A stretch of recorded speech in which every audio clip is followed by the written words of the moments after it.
బ్రహ్మర్షి పితామహ పత్రిజీ గారికి ఆత్మ ప్రణామాలు. వంశీ మాస్టర్ కి ఆత్మ ప్రణామాలు. మనకి చక్కటి జ్ఞానాన్ని అందించి మహాభారతం ద్వారా వేదవ్యాసుల వారికి, అలాగే కృష్ణ పరమాత్మకి ఆత్మ ప్రణామాలు, కృతజ్ఞతలు.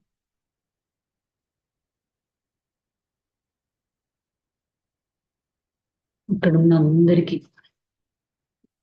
నమస్కారాలు. ఓకే ఫ్రెండ్స్, మన జీవితంలో మహాభారతం అంటేనే మనం అంటే రోజు దీని గురించి చెప్పుకుంటున్నాము, మాట్లాడుకుంటున్నాము. ఏదైనా సరే ఒకటి తీసుకున్నాము అంటే, ఒకటి మన ముందుకు వచ్చింది అంటే దాన్ని మన జీవితంలో ఎక్కడ ఆచరించాలి, ఇది మన జీవితానికి ప్రస్తుతం ఉన్నదానికి మనకి ఏం నేర్పిస్తుంది. ఎందుకంటే మహాభారతంలోని ప్రతి క్యారెక్టరు మనమే, ప్రతి సంఘటన మన మన జీవితంలో జరిగేది. అక్కడ అన్నదమ్ముల మధ్యలో జరిగింది కావచ్చు, భార్యాభర్తల మధ్యలో కావచ్చు, రాజ్యాలకి సంబంధించి కావచ్చు, అధికారానికి సంబంధించి కావచ్చు, ఏది జరిగినా సరే అదంతా ప్రస్తుతం మన జీవనంలో ఉంది. ఏదో ఒక రూపంలో మనం దాన్ని జీవిస్తున్నాము. అందుకే ఇది ఎప్పటికీ కూడా నూతనంగానే ఉంటది. ఎందుకంటే అందరి జీవితాలు దీంతో ముడిపడి ఉన్నాయి కాబట్టి. మరి అలాంటి మహాభారతం ఎలా ఉంటే మనం ఎలా అవుతాము అని నేర్పించింది. అంటే చూపించింది ఎగ్జాంపుల్స్ తో సహా. మన కళ్ళ ముందు మనం చూసిన దాన్ని బట్టి, ఓహో, అంటే ఒక భర్తగా ఇలా ఉంటే ఇలాంటి ఇబ్బంది పడతామా, ఇలా ఉంటే ఇలాంటి తప్పులు చేస్తామా, ఒక భార్యగా ఉంటే ఇలా చేస్తామా, ఒక రాజుగా, ఒక సోదరుడిగా, ఒక అన్నగా, ఒక గురువుగా ఎవరు ఎలా ఉండి ఎలాంటి పనులు ఆచరించినప్పుడు ఎలా ఉన్నారు, అంటే వాళ్ళ జీవితం యొక్క అంతిమ దశకి చేరుకునేసరికి వాళ్ళు ఎలా ఉన్నారు. అయితే మరి మనం ఫస్ట్ నుండి లాస్ట్ వరకు కాదు కదా, మన జీవితంలో ఒక్కొక్క దశలో ఒక్కో విషయం జరుగుతూ ఉంటుంది. అలాగే మహాభారతంలో చాలా సంఘటనలు, చాలా విషయాలు జరిగాయి. అలాంటి విషయాలు ఈ రోజు నేను ఒకటి తీసుకున్నాను. ఆ మన భారతంలో, మన జీవితంలో మహాభారతం అనే టాపిక్ ఎంచుకున్నప్పుడు, అంటే నాకు ఈ ఆలోచన వచ్చింది ఈ సందర్భాన్ని, ఈ విషయాన్ని నేను విన్నప్పుడు. ఓహో, అసలు మనం కూడా నేర్చుకోవడానికి ఇంతగా ఉంది కదా, దీన్ని మన లైఫ్ లో ఎలా అప్లై చేయాలి, అసలు ఇక్కడ నేను ఏం తీసుకుంటే ఇక్కడ ఏం మార్చుకోవాలి నేను అనేది నాకు అర్థమవుతుంది అనే దాంట్లో వచ్చాను. ఇది ఎక్కడ అనంటే అరణ్య పర్వం అయిపోయి, అంటే పంచపాండవులు ద్రౌపది యొక్క అరణ్యవాసం ముగిసిపోయి అజ్ఞాతవాసానికి వెళ్లే సమయం. అంటే ఈ రెండింటికి మధ్యలో వాళ్ళకు ఉండేది ఒక రోజు మాత్రమే. అంటే ఈ రోజుకి అరణ్యవాసం కంప్లీట్ అయిపోయి తెల్లవారి ఉదయం లేచేసరికి వాళ్ళు అజ్ఞాతవాసంలోకి వెళ్ళిపోవాలి. మరి అలాంటప్పుడు అంటే వీళ్ళు రాజ్యాన్ని వదిలేసి వచ్చారు, అరణ్యంలోకి వచ్చారు, వనంలో జీవించారు. సరే, వాళ్ళకి ఎవరెవరు తోడుగా ఉన్నారు, ఎవరున్నారు, ఒకరికొకరు చెప్పడం, ఇవన్నీ జరిగాయి. ఎప్పుడైతే అరణ్యవాసం నుంచి అజ్ఞాతవాసానికి వెళ్తారో ఆ క్షణం నుంచి వాళ్ళకి ఇంకెవరు, అసలు ఎవరికి ఎవరు ఉండరు. మన జీవితంలో మనం నాకు వీళ్ళు లేరు, వాళ్ళు లేరు అనుకుంటూనే ఉంటున్నా, పక్కన ఎవరో ఒకరు ఉంటున్నారు. అంటే నేను అని నా బాధని చెప్పుకోవడానికో, నాతో మాట్లాడడానికి, అంటే నా లోపల ఉన్న ఏ ఫీలింగ్ అయినా ఎక్స్ప్రెస్ చేయడానికి ఎవరో ఒకరు ఉన్నారు అక్కడ. వాళ్ళకి ఆ అవకాశం కూడా ఉండదు ఫ్రెండ్స్. అలాంటి పరిస్థితుల్లో అంటే మేము ఇలా వెళ్తే ఏంటి, ఎలా వెళ్ళాలి, మేము ఇంతేనా, అంటే ఒక కష్టం, ఒక ఇబ్బంది మనకి వచ్చినప్పుడు ఫస్ట్ ఏం జరుగుతుంది అంటే తెలియకుండా ఒక భయం వస్తుంది. అక్కడి నుండి మనకి తెలియకుండానే, అంటే దాని గురించి రకరకాలుగా ఆలోచిస్తూ ఉంటాం. ఇక్కడ ధర్మరాజు కూడా అదే సంకట పరిస్థితుల్లో ఉంటాడు. అసలు నేనేంటి, సరే నేనంటే ఇవన్నీ చేశాను, నా తమ్ముళ్ళు వాళ్ళు ఎలా వాళ్ళని వాళ్ళు ఆ అంటే అక్కడ ఎలా వాళ్ళు ఇప్పుడు అజ్ఞాతవాసంలోకి వెళ్ళాక వాళ్ళు ఎమోషన్స్ బ్యాలెన్స్ చేసుకొని ఎలా ఉంటారు, వాళ్ళు ఎవరికి ఇతరులకి వీళ్ళు ఫలానా అని తెలియకుండా ఎలా ఉంటారు, నేను ఏం చేయాలి, ద్రౌపది ఎలా ఉంటుంది, ఇవన్నీ బాధలు వస్తూ ఉంటూ వాళ్ళు బాధపడుతూ ఉన్నప్పుడు అక్కడ ఒక క్యాండిడేట్ వాళ్ళకి గైడ్ చేస్తాడు. ఎవరు అనంటే ధౌమ్యుడు, పంచపాండవుల యొక్క గురువు. అంటే ఇక్కడ కష్టం వచ్చినప్పుడు, నేను చెప్పాను, కష్టం వచ్చినప్పుడు ఒకరికొకరు అరణ్యవాసంలో సహాయం చేసుకున్నారు. భీష్ముడికి నహుషుడితో వచ్చినప్పుడు వెళ్ళి సహాయం చేయడము, అంటే ధర్మరాజు వెళ్ళి కాపాడడం. అంటే ఇలా ఎవరికి ఏదొచ్చినా సరే ధర్మరాజు వాళ్ళకి సహాయం చేస్తూ వాళ్ళని తీసుకొని అందులో నుంచి ఆ సిచ్యువేషన్స్ లో నుంచి బయటికి తీసుకొచ్చాడు. మరి అజ్ఞాతవాసానికి వెళ్ళాక ఎవరు చేయాలి ఇదంతా? ఎవరు చేయలేరు కదా! ఇంకా ఏదైనా వస్తే సలహా అడగడానికి ఒక గురువు పక్కన ఉండేవాడు.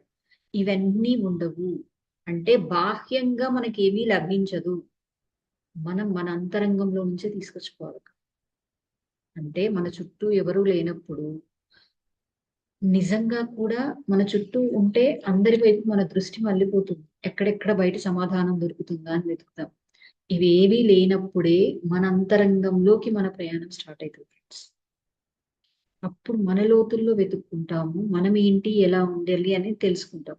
అయితే ఇక్కడ ఆ ధౌమ్యుడు వీళ్ళ పరిస్థితిని చూసి, అంటే ధర్మరాజు యొక్క బాధని, మిగిలిన వాళ్ళ బాధని చూసి అతను ఏం చెప్తున్నాడంటే, వాళ్ళలో ఉన్న బాధలో నుంచి బయటికొచ్చి, ఆ కష్టాన్ని ఇష్టంగా అంగీకరించి, వాళ్ళ జీవితాన్ని ఎలా మలుచుకోవాలి. ఇది ధౌమ్యుడు అందిస్తుంది. అలా అందిస్తూ ఉన్నప్పుడు మరి ఇక్కడ అజ్ఞాతవాసంలో నేను చెప్పాను ఏంటి, అక్కడికెళ్ళాక ఇప్పటి వరకు ధర్మరాజు ఇది నేను ఫలానా అనే వ్యక్తిని అనేది ఒకటి ఉంది. అర్జునుడికి నేనేంటి, అంటే అరణ్యంలో ఉన్నా సరే ఒక ధనుర్ధారి, పాండురాజు కుమారులు, ఈ ఐడెంటిఫికేషన్ అంతా ఉంది. అక్కడికి వెళ్ళాక ఒక సేవకుడిగా మారిపోవాలి. నేను ఇది అని చెప్పుకోవడానికి లేదు. నన్ను ఎవరైనా ఏదైనా అంటే కొట్టినా, తిట్టినా, ఏమన్నా సరే ఒకరి దగ్గర ఒక కొలువులో పనిచేస్తూ ఉన్నప్పుడు వాటన్నింటినీ వదిలేసి నార్మల్ ఒక సాధారణ మనిషిలాగా జీవించాలి. అంటే నేను అన్న గుర్తింపును వదిలేయాలి. నేను అన్న అహాన్ని వదిలేయాలి. ఇది నాది అన్న అహాన్ని వదిలేయాలి. అంటే మొత్తం ఇప్పటి వరకు నేను ఏదైతే అయి ఉన్నానో దాన్నంతా జీరో చేయాలి. ఎందుకంటే ఒకానొక దగ్గర మనకి ఓ గుర్తింపు లభిస్తది. మన నుంచి ఒకరు సలహా అడగడమో, ఇంకొకటో జరుగుతది. కానీ ఒక ప్లేస్ నుంచి ఇంకో ప్లేస్‌కి వెళ్ళినప్పుడు, లేకపోతే భౌతిక జీవితం నుంచి ఆధ్యాత్మిక జీవితంలోకి వచ్చాక, అప్పటి వరకు అమ్మగానో, అక్కగానో, ఇంకొకలాగానో ఉన్నప్పుడు, మన వాళ్ళు మన సలహా అడగడము, అంటే ఒక ఒక ఐడెంటిటీని ఇవ్వడము, నువ్విది కదా! నువ్విది చేయగలవు, నాకిది ఏదో ఒకటి చెప్తారు. ఇలా అంటే ఆధ్యాత్మిక జీవితం అనే కాదు. ఒక ప్లేస్ నుంచి ఒక ప్లేస్‌కెళ్ళాక మనకేమీ తెలియనప్పుడు, అక్కడ మనల్ని ఎవరు గుర్తించరు. అలాంటప్పుడు కూడా మనం ఉండాలి. అదిగో ఇక్కడ పాండవుల ద్వారా నేర్చుకోవాల్సింది ఏంటి ఈ సిట్యుయేషన్‌లో అంటే, నేను ఫలానా, నేను ఇది అని ఇప్పటి వరకు ఏదైతే మనం ఒక ట్యాగ్ ఏసుకున్నామో, కళ్యాణి ఉంది. కళ్యాణి అంటే, ఆహా! ఇదిగో ఇలా ఉంటది, ఇలా చేస్తది అని నేను ఇప్పటి వరకు ఏ ట్యాగులు తగిలించుకున్నాను. ఎందుకంటే ఈ ట్యాగులు అరే! ఇక్కడ ఇలా ఉంది. నేను తీరా అక్కడికెళ్తే ఏంటి నాకేమి తెలియదంటున్నారు. నన్నిలా అంటున్నారు అన్న సిట్యుయేషన్స్ నేను ఎదుర్కొన్నాను. అప్పుడు నాకనిపించింది ఏంటిదిది అంటే నాకు చాలా టైం పట్టింది అర్థం కావడానికి. ఈ ట్యాగులన్నీ వదిలించుకోవడానికే గదా ఆధ్యాత్మికతలోకొచ్చింది. నేను అన్నది వదిలించుకోవడానికే కదా! మళ్ళీ ఇక్కడ నేనేం వెతుకుతున్నాను? సో, ఇది కాదు అనేది అంటే ఇక్కడ వాళ్ళ అజ్ఞాతవాసం కావచ్చు. ఇక్కడ మనం తెలిసిన వాళ్ళ దగ్గరికి వెళ్ళినా సరే, నేనిది అని ఎప్పుడూ ప్రదర్శించుకోకూడదు.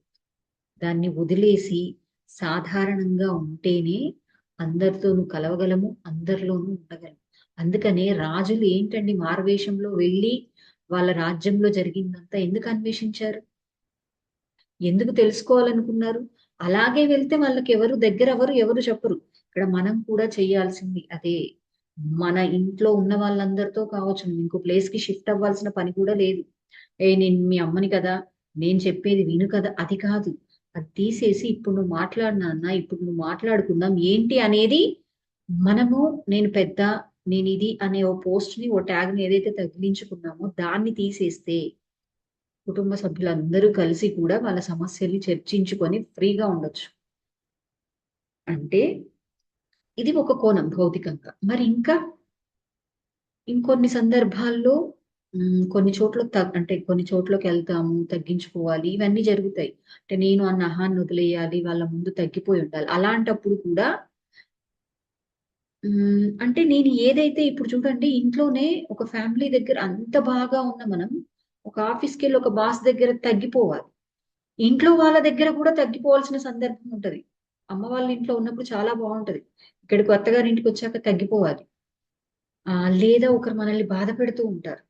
అదేంటి ఇంత బాధ పెడుతున్నారు అయినా సరే నేను వీళ్ళని ఏమీ అనకుండా ఉండాలా అంటే ఉండాలి. ఎందుకంటే మనం ఏది ఇచ్చామో అదే పొందుతున్నాం కదా. అంతేకాకుండా అప్పుడు అంటే నేర్చుకోవాల్సింది ఎప్పుడండి? అప్పుడు మనం ఏ స్థితిలో ఉన్నామో ఆ స్థితిని అంగీకరించి పూర్తిగా అంటే మనం చేసేది అక్కడ ఇబ్బందులు కలుగుతూ ఉన్నా సరే నేను అన్నదాన్ని వదిలేసి పూర్తి బాధ్యతతో ప్రేమతో ఇష్టంతో ఆ పనిని పూర్తి చేయగలం ఎప్పుడు నేను ఇది అన్న అహాన్ని వదిలేస్తే. కాదని అనుకోని లేదు నేను ఇదే కదా నేను ఇలాగే ఉంటాను అంటే పట్టుబడతాం. ఇప్పుడు పాండవులు మేము పాండురాజు కుమారులం అన్నది ప్రదర్శించుకొని ఉంటే పట్టుబడేవారు. వాళ్ళు దాన్ని వదిలేశారు కాబట్టి పట్టుబడలేదు. అంటే దీన్ని ఎప్పుడైతే నేను అనేదాన్ని పట్టుకొని ఉంటామో ఆ కర్మకి ఇక్కడ మనం దేనికి పట్టుబడతామండి? కర్మకి పట్టుబడతాం. ఆ కర్మ చక్రంలో తిరుగుతూనే ఇక్కడ దాకా వచ్చాం కదా. మళ్ళీ నన్నంటావా నేనిది కదా నువ్వు నన్ను ఎందుకు ప్రశ్నిస్తున్నావు? లేదా నన్ను ఎందుకు ఇబ్బంది పెడుతున్నావు? నేను తిరిగి ఇబ్బంది పెడతాను అంటే నేను ఇక్కడ దీన్ని వదిలేయను అంటే తిరిగి అదే కర్మకి మళ్ళీ పట్టుబడిపోతాం. కొత్త కర్మల్లో ఇరుక్కుంటాం.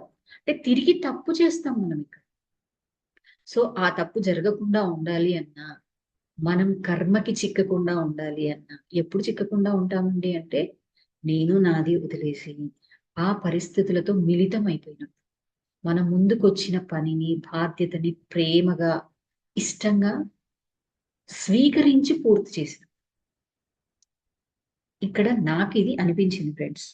అంటే ఇదంతా ఎవరు ఆ సిచ్యువేషన్స్ ఇలా ఉన్నాయి. ఇదంతా ఎవరు ఎక్స్ప్లెయిన్ చేస్తున్నారు? థామిడ్ ఎక్స్ప్లెయిన్ చేస్తున్నారు.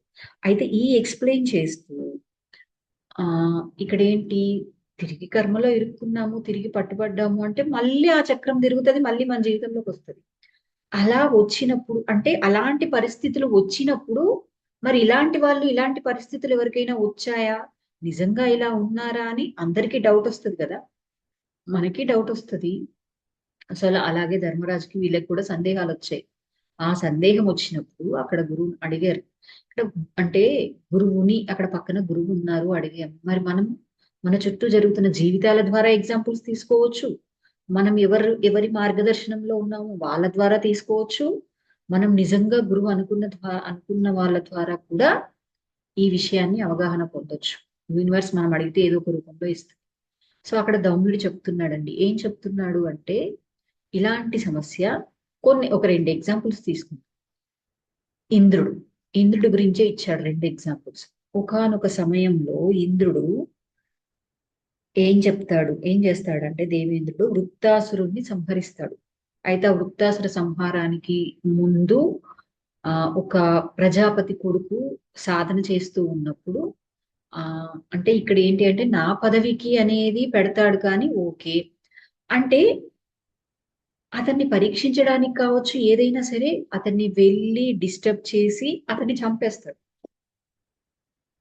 అంటే ఇక్కడ మళ్ళీ ఎలాంటి వాళ్ళకైనా సరే ఇంద్రియాలు నిజంగా ఇంద్రుడు అంటే ఇంద్రియాలను జయించిన వాడు.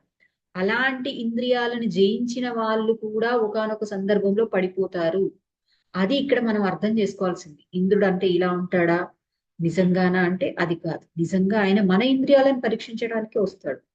కానీ ఆ పరీక్షలో భాగంగా తనని తాను కోల్పోయినప్పుడు అక్కడ అతను మరణించడము వాళ్ళ తండ్రి ప్రజాపతి వృత్తాసురుని తీసుకురావడం అతన్ని సంహరించడం అంటే ఇక్కడ ఏం జరిగింది? ఒక సాధన చేసుకునే వ్యక్తిని మరణానికి కారణమయ్యాడు. కాబట్టి ఆ బ్రహ్మహత్య పాతకం అనేది అతనికి వస్తుంది ఫ్రెండ్స్. అంటే బ్రహ్మ అంటే ఏంటి? జ్ఞానం పొంది ఆ జ్ఞానాన్ని అందించేవాడు ఆచరించేవాడు. సో అప్పుడు ఏం జరుగుతుంది ఇంద్రుడికి అంటే ఆ కర్మ తాలూకు ఫలితం మనం ఎటు వెళ్ళినా మన వెంటే వస్తుంది అని తెలుసుకోవడానికి ఈ ఎగ్జాంపుల్ కూడా చాలా బాగా నాకు అనిపించింది. అతను ఎక్కడికంతా వెళ్ళనియండి అక్కడికి కుష్టు వ్యాధి వచ్చిన ఒక వృద్ధ స్త్రీ రూపంలో అతని వెనకాలే తిరుగుతూ ఉంటది. అతని వెనకాలే వస్తూ ఉంటది. ఒక దుర్గంధం వాసన వస్తూ ఉంటది. దాన్ని తట్టుకోలేడు. ఎక్కడికన్నా వెళ్ళనియండి వైకుంఠం వెళ్ళని ఏ లోకమైనా వెళ్ళని ఆఖరికి అంటే అలా వెళ్తూనే ఉంటాడు. సత్యలోకం వెళ్తాడు. అక్కడికి వచ్చింది. ఆఖరికి ఏం చేస్తాడు, మానసరోవరం వెళ్తాడు ఫ్రెండ్స్. మానసరోవరం వెళ్ళాక అక్కడ కూడా వస్తుంది, అతనికి ఏం చేయాలో అర్థం కాదు, దీని నుంచి ఎలా తప్పించుకోవాలో అర్థం కాదు. అప్పుడు ఒక కమలం, ఆ కమలం యొక్క కాండంలోకి వెళ్ళిపోతాడు. వెళ్ళిపోయి శ్రీమన్నారాయణుడి గురించి సాధన చేస్తూనే ఉంటాడు. అంటే ఇక్కడ ఏం చేశాడండి, ఓహో ఇది నా వెంట వస్తోంది అంటే నేను ఏదో చేశాను అని మౌనంలోకి వెళ్ళిపోయాడు. మౌనంలోకి వెళ్ళిపోయి దాని నుంచి అంటే ఆ కర్మని శ్రీమన్నారాయణుడి అంటే నారాయణుని ఏం చేశాడండి, నారాయణుడి కోసం సాధన చేశాడంటే ఆ సాధన చేస్తూ చేస్తూ తను ఇచ్చిన బాధతాలకు ఏంటి, ఎవరి ఐడెంటిఫై అయితే తీసేసి నాకేదైతే కావాలి అని అనుకున్నాడు, ఇప్పుడు తన ఐడెంటిఫైని కోల్పోయి ఎక్కడో ఎవరికీ కనిపించని చోట తనని తాను సమాధిలోకి వెళ్ళిపోయాడు. అక్కడ జీరో అయిపోయాడు ఫ్రెండ్స్. జీరో అయిపోయి సాధన చేస్తూ చేస్తూ చేస్తూ కొన్ని వేల సంవత్సరాలు గడిపాడు. అంటే ఎప్పటి వరకైతే తను చేసిన కర్మ ఫలం, ఆ ఫలితం యొక్క ఎఫెక్ట్ తన మీద చూపిస్తూ ఉందో అదంతా తొలగిపోయేంత వరకు సాధన చేశాడు. అంటే సమాధి. తిరిగి నువ్వు నాకు ఎందుకు వచ్చింది అని చెప్పేసి దాంతో పోరాడము ఇంకొకటో చేయలే. అర్థమైంది, కొంతకాలానికి అర్థమైంది. ఇలా వెంటనే రాగానే కొన్నిసార్లు అర్థమవుతుంది, ఎక్కడికి వెళ్ళినా వస్తుంది. నేను సత్యలో ఒక బ్రహ్మదేవుడి దగ్గరికి వెళ్ళినా వస్తుంది కదా, వైకుంఠం వెళ్ళినా వస్తుంది కదా, మరి నేను ఏం చేస్తే తొలుగుతుంది అనేది అప్పుడు ప్రశ్నించుకొని తనని తాను చెక్ చేసుకొని ఆత్మ పరిశీలన చేసుకొని వెళ్ళి సాధనలో ఎవరికి కనిపించకుండా ఏమీ లేకుండా అలా మౌనంలోకి వెళ్ళిపోయాడు, సమాధిలోకి వెళ్ళిపోయాడు. ఆ సమాధిలో తనని తాను కరిగించుకుంటూ తను చేసిన దానికి పశ్చాత్తాపం చెందుతూ అలా ఎప్పుడైతే కూర్చున్నాడో ఆ దాంట్లో నుంచి బయటకు వచ్చాడు ఫ్రెండ్స్. అంటే ఇక్కడ ఏంటి అంటే మనం ఏదైతే ఒక పని చేసి ఇచ్చిన బాధ ఏదైతే ఉందో ఆ బాధ తిరిగి మనం అనుభవిస్తూ ఉన్నప్పుడు కదా మనకి తెలిసేది. సో ఆ బాధ అంటే మనం ఇచ్చిన బాధ తాలూకు ఎఫెక్ట్ ఏదైతే ఉందో అది నువ్వు ఎక్కడికి వెళ్ళినా తిరిగి వస్తుంది. ఒక ఎగ్జాంపుల్ చెప్తూ ఉంటారు జనరల్ గా, ఏంటి అంటే ఎన్నో వేల గోవు దూడలు ఉన్నా సరే లేగల్ అవి ఉంటే ఒక గోవెల్లి ఏం చేస్తుందండి, తన దూడ ఎక్కడుందో అక్కడ ఎత్తుకుంటది. లేదా ఈ రివర్స్ లో తీసుకున్నా సరే అన్ని వేల గోవులున్నా ఆ బిడ్డ మళ్ళీ తన తల్లి దగ్గరికి వెళ్ళిపోతుంది. అలాగే మనం చేసింది మన వెంట నువ్వు ఎక్కడికి వెళ్ళినా వస్తుంది. అలా వచ్చిన దాన్ని ఏం చేశాడండి, ఫస్ట్ తప్పించుకోవాలని చూశాడు కానీ అవ్వలేదు. ఓహో నేను ఇది ఎక్కడికి వెళ్ళినా నన్ను ఫాలో అయిపోతుంది అన్నది ఎప్పుడైతే తెలుసుకున్నాడో దానికి సరెండర్ అయ్యి మౌనంలోకి వెళ్ళిపోయాడు. దాన్ని నిందించలేదు, ఎవరిని ఏమీ అనలేదు, తనని తాను పరిశీలన చేసుకొని క్లియర్ చేసుకున్నాడు. అంటే ఏం చేశాడండి, మౌనం అయిపోయాడు. పరమాత్మ యందు దృష్టి నిలిపి సత్యాన్ని వాస్తవాన్ని అర్థం చేసుకున్నాడంటే మన దృష్టి మన అంతరంగంలో ఉన్న పరమాత్మ వైపు నిలిపినప్పుడు మౌనం అయిపోతాం. ఆ మౌనంలో ఉన్నప్పుడు అందులో నుండి అంటే ఎప్పుడైతే ఇది నా వాస్తవానికి నేనే కారణం అని అర్థం చేసుకుంటాము దాంట్లో నుంచి బయటకు వస్తాం. అంటే పశ్చాత్తాపం, నేను ఇచ్చాను కాబట్టి నేను పొందుతున్నాను అని మౌనం. మరి మన పరిస్థితుల్లో ఎవరైనా సరే ఏదైనా అన్నప్పుడు ఏదైనా పరిస్థితి ఎదురైనప్పుడు నా వాళ్ళు వచ్చి నన్ను ఇదిగోండి నన్ను ఇలా అంటున్నారు ఇలా అంటున్నారని మనమే కంప్లైంట్ చేస్తాం.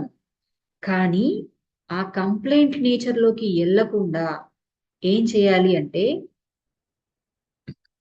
ఇది నేను ఒకప్పుడు ఇస్తేనే కదా ఈ రోజు నేను వీళ్ళ ద్వారా దీన్ని పొందుతున్నాను, వాళ్ళు అలాగే అంటారు అన్న నువ్వు అని చెప్పి దీన్ని మూసుకొని ఉండాలి. నిజంగా నోరు మూసుకొని మౌనంలోకి వెళ్ళిపోవాలి.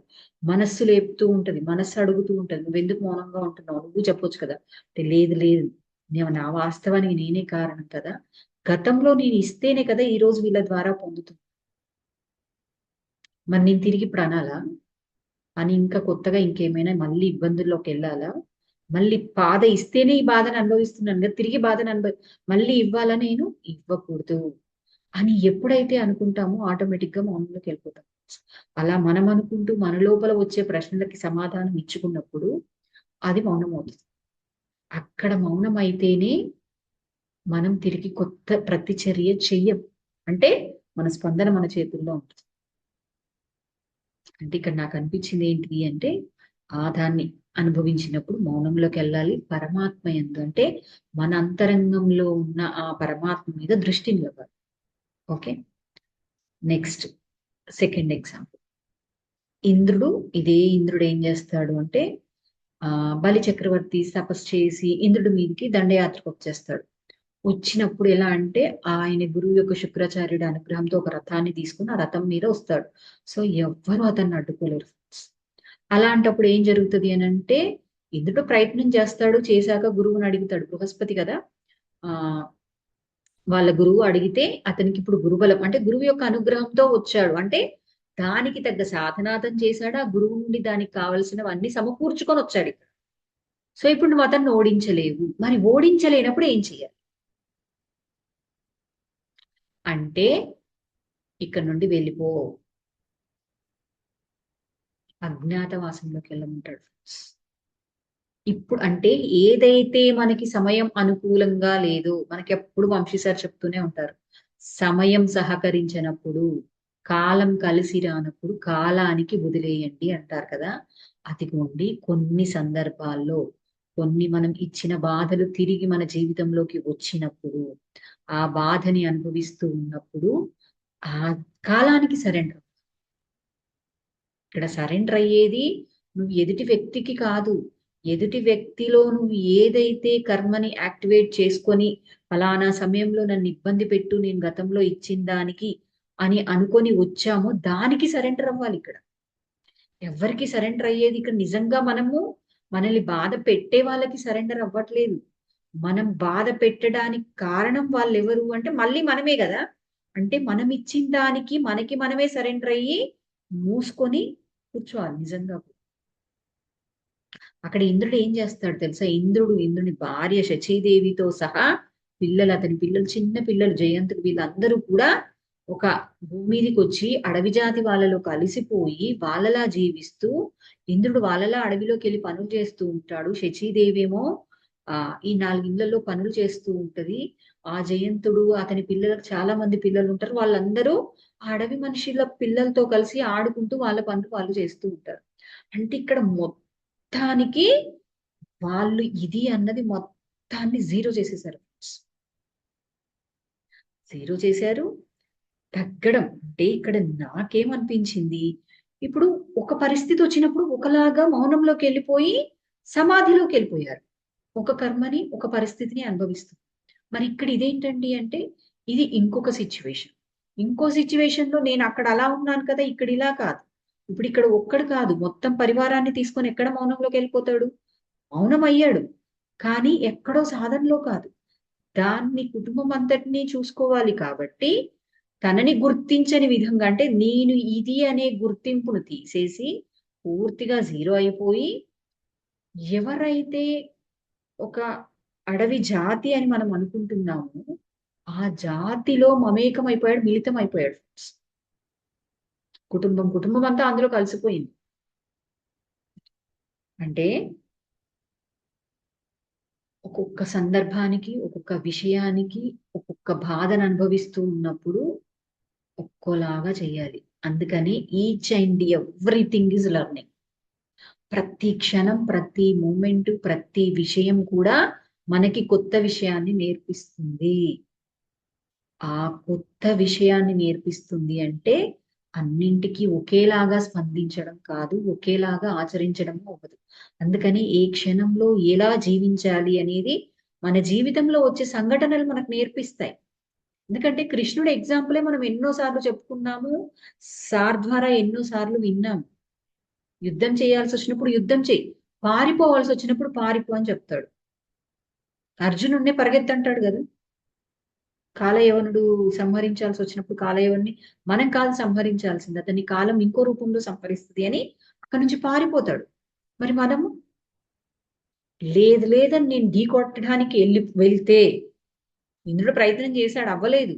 సో పక్కకు వచ్చేసాడు. తప్పుకోవడం అంటే ఆ క్షణానికి అప్పుడు కాలానికి వదిలేసి తప్పుకున్నాం అనుకోండి, మళ్ళీ తిరిగి కాలం సహకరించినప్పుడు, అన్నీ సహకరించినప్పుడు తిరిగి యుద్ధం చెయ్యాలా ప్రేమతో. యుద్ధం కూడా ఏంటి, మనం కోల్పోయాము అంటే కారణాన్ని తెలుసుకొని మనల్ని మనం మార్చుకున్నప్పుడు అక్కడ పరిస్థితుల్లో ఏం చేయాలి అన్న అవగాహన వస్తుంది. ఇక్కడ దీని ద్వారా ఏంటి అంటే ఎక్కడ తగ్గాలో అక్కడ తగ్గడం నేర్చుకో. తల వంచాల్సి వచ్చినప్పుడు తల వంచాలి, వెళ్ళిపోవాలి మౌనంగా. అంటే ఇక్కడ మొత్తం గుర్తింపు అంతా, కుటుంబం అంతా గుర్తింపును కోల్పోయి పని వాళ్ళగా జీవించారు. అంటే మనం కూడా నేను అన్నది వదిలేసి, గుర్తింపును వదిలేసి జీవించడానికి సిద్ధం కావాలి ఫ్రెండ్స్. అలా ఎప్పుడు సిద్ధమవుతాం అంటే కార్యకారణ సంబంధాన్ని చూసుకున్నప్పుడే సిద్ధమవుతాం. ఆ స్థితిలో ఉన్నప్పుడు మూలంలో నుండి నిజంగా అక్కడ ఎవరు అంటే నేను ఇది అన్న ఐడెంటిఫికేషన్ మన దగ్గర లేనప్పుడు, నువ్వు ఫలానా వ్యక్తిని, నేను అంటే ఫలానా రాజ్యం నుంచి వచ్చాను, లేదా ఫలానా కుటుంబం నుంచి వచ్చాను, నేను ఇంత చదువుకున్నాను, నేను ఈ పని చేశాను అనేది చెప్పుకున్నప్పుడు వాళ్ళు చూసే విధానం ఒకలాగా ఉంటుంది. ఎందుకంటే మనం ఎన్నో సినిమాల్లో చూస్తూ ఉంటాం.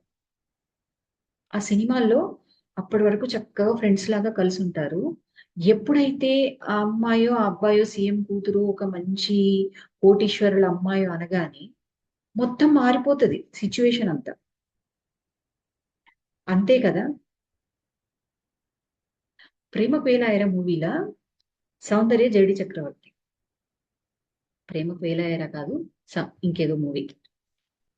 ఆహ్, ఏంటండి సౌందర్యని ఫస్ట్ ఒక రోజు ఇంట్లోకి తీసుకొచ్చి పెడతాడు.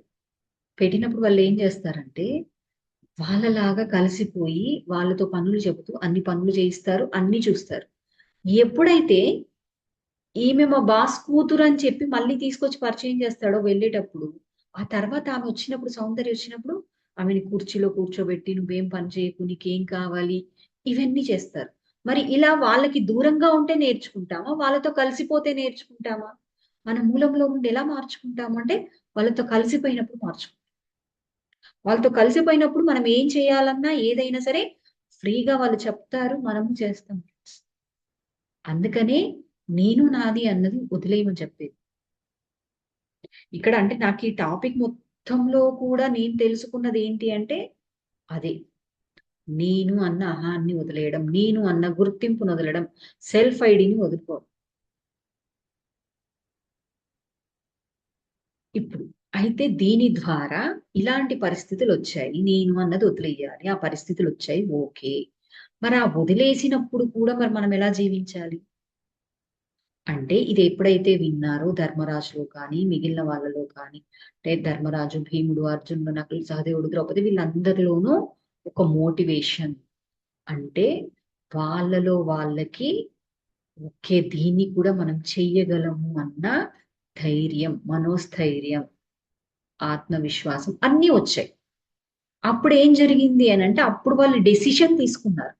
ఏం డిసైడ్ అయ్యారు అంటే ఒక నిర్ణయానికి ఎలా వచ్చాడు ధర్మరాజు అనంటే ఇదిగో ధర్మరాజు ధర్మం అంటే జ్ఞానం ఉంది. సో నేను ఒక సన్యాసిగా ఆ రాజ్యం పలానా రాజ్యంలోకి వెళ్తాను, విరాట రాజ్యంలోకి వెళ్తాను. నేను ఒక సన్యాసిగా అక్కడ జీవిస్తాను అని ఒక ఐడెంటిఫికేషన్ తీసుకున్నాను. కంకుబట్టు అంటారు. పేర్లేంటి అనే దానికంటే కూడా ఇక్కడ వీళ్ళేం తీసుకున్నారు అనేది తెలుసుకొని అక్కడ ఏం తీసుకోవాలో చేసుకున్నారు. భీముడు వంటవాడిగా వెళ్ళాడు. మల్ల యుద్ధం ఏంటి ఎంటర్టైన్ చేస్తానంటాడు. అర్జునుడు ఏంటి అర్జునుడికి ఊర్వశి నుంచి శాపం ఉంటది. ఏంటి నపుంసకుడిగా మారిపోవాలి. చిత్రరథుడి విషయంలో అలా ఒక శాపం వస్తది. అదొకటి. అంటే ఏం చేస్తాడు నాట్యగా ఆ ఏదైతే అంటే మగవాడిగా ఉన్నదాన్ని మిక్స్డ్ అంటే ఆ జెండర్ గా వేరే జెండర్ గా మారిపోయి స్త్రీ కాదు, పురుషుడు కాదు అలా మారిపోయి నేను నాట్యం నేర్పిస్తాను. వాళ్ళకి సంగీతం కళల్ని నేర్పిస్తాను అంతఃపుర స్త్రీలకి అని చెప్పేసి తనని మార్చుకుంటాడు. నకులుడు ఏంటి చాలా అందంగా ఉంటాడంట. ఆ అశ్వశాలలో అశ్వాలకి కేర్ టేకర్ గా వెళ్తాడు. వాటిని చూసుకొని వాటికి ఏమేం కావాలి, ఎలా అందించాలి. సహదేవుడు ఏంటి తంత్రిపాలగా మారి గోశాల నిర్వహణ నిర్వహిస్తాడు. ద్రౌపది ఏంటి చాలా సుకుమారి. రాజ్యం అంటే ఒక రాజ ఏంటి యజ్ఞశైని తను. అలాగే ఎలా వచ్చింది పంచపాండవుల దగ్గరికి వచ్చి వాళ్ళని వివాహం చేసుకొని ఒక మహారాణిగా వెలుగొంది పరిచారికలతో సేవలు చేయించుకున్న ఆమె మాలిని అనే పరిచారికగా మారి నేను సైరంధ్రిగా వెళ్తాను రానికి అని చెప్తారు ఫ్రెండ్స్. అంటే ఇప్పుడు వీళ్ళందరూ ఏదైతే ధౌమ్యుడు అందించాడో, ఒక గురువు మనకి ఒక జ్ఞానాన్ని అందించినప్పుడు ఆ కష్టాన్ని ఎలా ఎదుర్కోవాలి, దాన్ని ఎలా అధిగమించాలి అనే విషయం మనకు అవగాహన అవుతుంది. ఇప్పుడు మోటివేట్ చేయడము అని అంటే ఏంటి? బయటనున్న గురువు కొంత అందిస్తాడు. దాన్ని మనం తీసుకొని మనల్ని మనం ఎప్పటికప్పుడు మోటివేట్ చేసుకుంటూ ఉండాలి. అలా చేసుకున్నారు కాబట్టే ఆ 1 ఇయర్ అంతా కూడా వాళ్ళు ఎన్ని ఇబ్బందులు వచ్చినా సరే ఎక్కడా ఎవరికీ చిక్కకుండా, ఎవరికీ పట్టుబడకుండా వాళ్ళ అజ్ఞాతవాసాన్ని పూర్తి చేశారు కదా! మరి ఇక్కడ వీళ్ళందరూ ఏంటి అంటే దీని ద్వారా నాకనిపించింది. ఇక్కడ నాకేమర్థమైంది అంటే వారి పేర్లను మార్చుకున్నారు. వాళ్ళ వేషాలను మార్చుకున్నారు. రూపాంతరీకరణ చెందారు ఫ్రెండ్స్. అంటే ఆ స్థితికి మనం ఏ విధంగా సరిపోతామో ఆ విధంగా మనల్ని మనం రూపాంతరీకరం చెందించుకోవాలి. అంటే మనలోని బలాలు, బలహీనతలు నిజంగా ఒక కష్టం వచ్చినప్పుడే, ఒక ఇబ్బంది ఎదుర్కొన్నప్పుడే మన బలమేంటి, మన బలహీనత ఏంటి అనేది మనకు అర్థమవుతది. సో, బలహీనతని వదిలేసి అంటే మన బలాన్ని పట్టుకొని, దాన్ని తెలుసుకొని, దాన్ని ఆసరాగా, దాని ఆధారంగా మన ఫ్యూచర్‌ని మనం అంటే ఫ్యూచర్‌కి సంబంధించి ఈ రోజు నేను ఏ స్టెప్ చేయాలి? నేను ఏ స్టెప్ వేస్తే ఇక్కడ నేను ముందుకెళ్ళగలను అనేది మనం తెలుసుకోవాలి ఫ్రెండ్స్. ఎందుకంటే ధర్మరాజు తనకున్న జ్ఞానాన్ని ఆసరాగా చేసుకొని అది తనకున్న బలహీనత అంటే ఒక రాజధర్మం తెలిసినవాడు సామాజికంగా. సో, ఆ రాజధర్మం తెలిసినప్పుడు ఒక రాజుకి సన్యాసి అనంటే రకరకాలుగా ఉంటారంట. అక్కడ ఒక రాజుకి సలహాలిచ్చే ప్లేస్‌లోకెళ్ళాడు ఫ్రెండ్స్. అంటే తనకి తెలిసిన ధర్మాన్ని అక్కడ ఆ జ్ఞానాన్ని వినియోగించి అది తన ప్లస్ పాయింట్. ఆ ప్లస్ పాయింట్‌ని తన బలాన్ని పట్టుకొని ఆ ప్లేస్‌లోకెళ్ళాడు. అర్జునుడికి ఒక శాపం ఉంది. అంటే నాకు ఒక ఇబ్బందున్నా, నాకు ఇతరుల నుండి ఏదో ఎదురైనా, ఆ శాపాన్ని కూడా వరంగా మార్చుకోవాలి. అంటే బలహీనతని కూడా బలంగా మార్చుకో. అందుకని తన బలహీనత ఏంటి? నపుంసకుడిగా మారిపోవడం. కానీ ఆ బలహీనతకి బలమేంటి? తను నేర్చుకున్న నాట్యము, తనకి వచ్చిన సంగీత కళలు. అంటే మనకున్న బలహీనత మనకు ఆ సిట్యుయేషన్‌లో తగ్గిపోవడం కావచ్చు. కానీ ఆ తగ్గిపోయినా సరే అక్కడ మనం ఏం పని చేయగలం? అక్కడ ఏ విధంగా సేవ చేసుకోగలం? అనేది ఎప్పుడైతే తెలుసుకుంటామో, ఈ బలాన్ని, ఈ బలహీనతని కలిపి అర్జునుడు ఆ సంవత్సర కాలం తనని తాను రూపాంతరీకర చెందుచున్నాడు. భీముడు ఏం చేశాడండి? తను వంటవాడు. తన బలహీనత ఆహారం. అంటే తనకి ఎక్కువగా ఆకలుంటది, ఎక్కువగా జీర్ణమవుతది. తన శక్తి అది. తన జఠరాగ్ని అది. మరి దాన్నేంటి? అది బలహీనత. ఎక్కడికెళ్ళినా అది రాదు.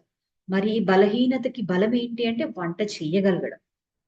సో, ఆ పని చేస్తూనే ఆ ప్లేస్‌లో ఉంటూ తనకి కావాల్సిన దాన్ని పొందుతూ తను చెయ్యగలిగేది చేశాడు ఫ్రెండ్స్. నకులుడు, సహదేవుడు కూడా వాళ్ళకేంటి అశ్వాలకి సంబంధించినయి వచ్చు. పూర్తిగా వాటిని ఎలా కేర్ చేయాలి అనేది ఒకరికి తెలిస్తే, ఒకరికి గోవుల గురించి తెలుసు.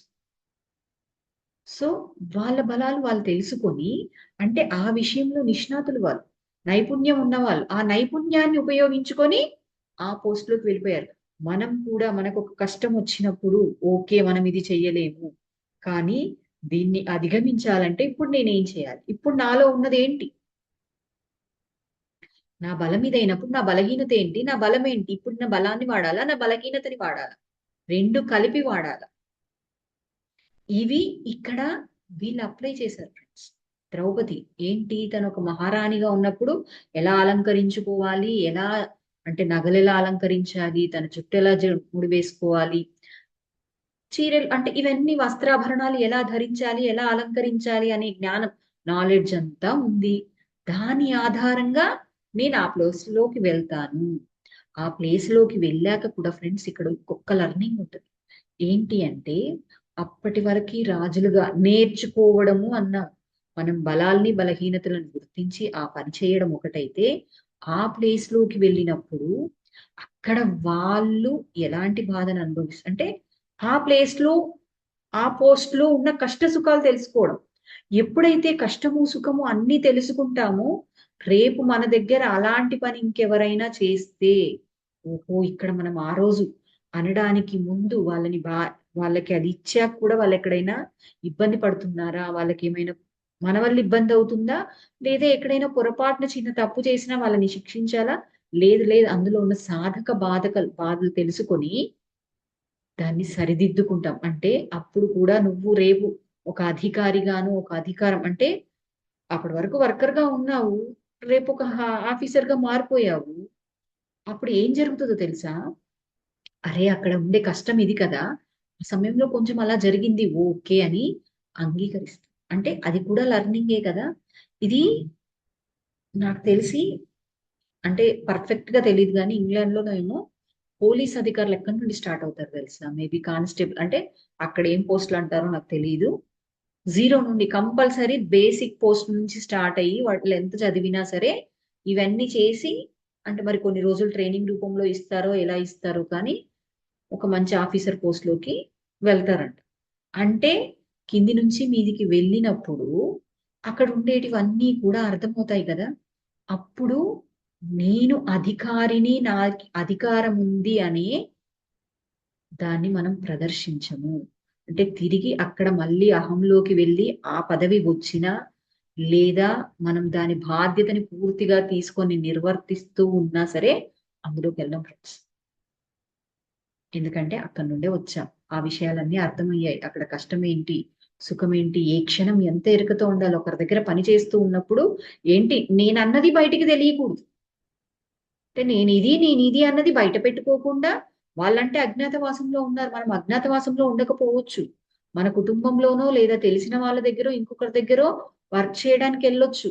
కానీ ఇది నేను అనేదాన్ని వదిలేసి అక్కడున్న పరిస్థితులనన్నింటిని ఆకలింపు చేసుకుంటూ, మనం చేయాల్సిన పనిని చక్కగా చేస్తూ, ప్రతి క్షణం మళ్ళీ కొత్త మిస్టేక్స్ చెయ్యకుండా పూర్తి ఎరుకతో ఉంటూ అందరితో కలిసిపోయి పని చేయడం.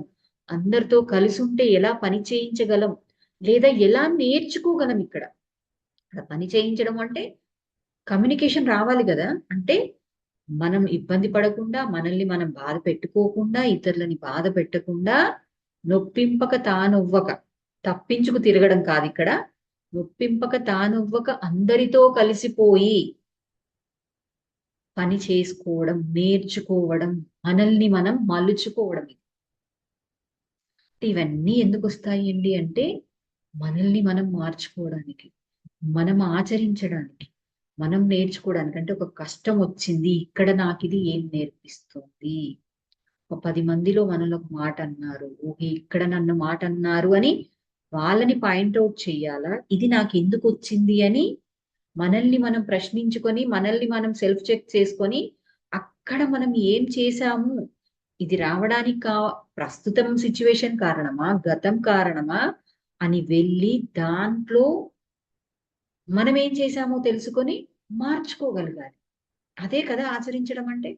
దాన్ని ప్రయత్నం చేస్తూ, చేస్తూ ఉన్నప్పుడు అదిగా మనం ఆచరించినప్పుడు మారిపోతాం. ఇది అంటే దీని ద్వారా అంటే అరణ్యవాసం నుంచి అజ్ఞాతవాసం వెళ్ళే ఆ ఒక్క రోజులో, ఆ చివరి ఒక రోజులోనో, 2 రోజుల్లోనో, ఒక రోజులోనో, 2 రోజుల్లోనో ఎప్పటి వరకైనా సరే, వాళ్ళు వాళ్ళ జీవితాన్ని తెలుసుకున్నారు. ఇక్కడ ఒక గురువు అందించే జ్ఞానం ఏం చేస్తదండి అంటే, కష్టకాలాన్ని ఎలా ఎదుర్కోవాలని తెలియజేస్తూ మనకి ప్రేరణనిస్తారు. ఈ అన్ని ఎగ్జాంపుల్స్ ఏం చేశాయి వాళ్ళని? ప్రేరణిచ్చాయి. మనకేం చేయాలి అంటే మనల్ని మనం ప్రేరేపించుకోవాలి వీటన్నింటి ద్వారా. ఓహో! మనం ఎప్పుడైతే ఇవన్నీ వింటామో మనలో అంతవరకే ఒక సంఘర్షణ జరుగుతది. మానసికంగా నన్నిలా అన్నారు, నాకిలాంటి పరిస్థితొచ్చింది, నన్నెవరు గుర్తించట్లేదు, నేనింతైనా సరే నన్నిలా అనే మానసిక క్షోభ నుంచి బయటికొస్తాం. ఎప్పుడైతే వీటిలో నుంచి బయటకొస్తామో కదా! అప్పుడు సెల్ఫ్ చెక్‌లోకెళ్ళి నా బలమేంటి? నా బలహీనతేంటి? నేనేం చేయాలి? వీటన్నింటి ద్వారా అనేది ఒక నిర్ణయం తీసుకుంటాము. అప్పుడు మనకి ఆత్మస్థైర్యము వస్తుంది. దాని ప్రకారమే మనం మన ప్రతిభతో ముందుకెళ్తాం ఫ్రెండ్స్. ప్రణాళికనేస్తాం. ఈ ప్రేరణల ద్వారా. అంటే ఒక కష్టం ఎందుకొస్తుంది? నేర్చుకోవడానికొస్తుంది. ఏం నేర్చుకోవాలి? ఒక సమయంలో మౌనంలోకెళ్ళిపోయాడిద్దరు. ఒక సమయంలో తగ్గి తలంచుకొని పరిస్థితులకు అనుగుణంగా ఒక అడవి జాతి వాళ్ళతో జీవిస్తూ ఒక పనివాడిగా, ఒక వాళ్ళలో కలిసిపోయి జీవించాడు. అంటే ఇక్కడ 2 వేరియేషన్స్ చెప్పుకుందాం మనం. మన జీవితంలో ఎన్నైనా రావచ్చు. ఒక్కొక్క సందర్భంలో ఒక్కొక్కటి రావచ్చు. అందుకని ఆ సందర్భంలో మౌనంలో ఉండాలా? తగ్గాలా? కొన్ని సందర్భాల్లో ఎదురుగా నిలుచొని పోరాటం అంటే దాన్ని అంగీకరిస్తూ వాళ్ళకి చెప్పాలా? ఇవన్నీ మనం చేయాల్సినవి ఫ్రెండ్స్. ఇదైతే నాకు అర్థమైంది ఇప్పటివరకు. అంటే ఇందులో మెయిన్‌గా నేను తెలుసుకున్నది ఏంటి అంటే, నేను నేర్చుకోవాలి, నేను ఆచరించాలి అనుకుంటున్నది ఏంటి అంటే, ఎలాంటి పరిస్థితొచ్చినా నన్నన్నారనో, నేను ఇలాంటి ఇబ్బంది పడుతున్నాను అని నేను అన్నది తీసేసి, ఆ గుర్తింపునొదిలేసి, ఆ క్షణంలో నేను ఏం నేర్చుకోవాలి? నేనెలా జీవించాలి? ఆ పరిస్థితిని అధిగమించాలి అంటే నేనెక్కడ తగ్గాలి? ఎక్కడ నెగ్గాలి? ఎక్కడ మౌనమవ్వాలి? ఆ క్షణంలో నాకా ఎరుక రావాలి. ఇది ఎప్పటినుంచో వింటూ ఉన్నాను నేను. ఏంటి మాస్టర్స్ ద్వారా, అందరి ద్వారా వింటూ ఉన్నాను. అనిపిస్తోంది. కానీ ఇంకా ఇంకా ఆచరణలోకి రాలేదు. వస్తది. కాస్త అయ్యాకో అంటే చేయాల్సింది చేశాకొస్తది. కానీ ఏమీ చెయ్యక ముందే ఆచరించాలి. సిట్యుయేషన్ ఎదురైంది. ఆ సంఘటనలో ఉన్నప్పుడే మన మనస్సు మనల్ని ఇంకోవైపు "అరే! నువ్వెందుకు పడతావు? నువ్విది చెయ్యి" అని ఎదురుదాడికి దిగమని చెప్పే లోపే దానికి సమాధానమిచ్చి అక్కడ దాన్నాపేయాలి. ఆపేసి నేను నేర్చుకునే దాని మీద దృష్టి పెట్టాలి. ఇది నాకనిపించింది ఫ్రెండ్స్. ఓకే.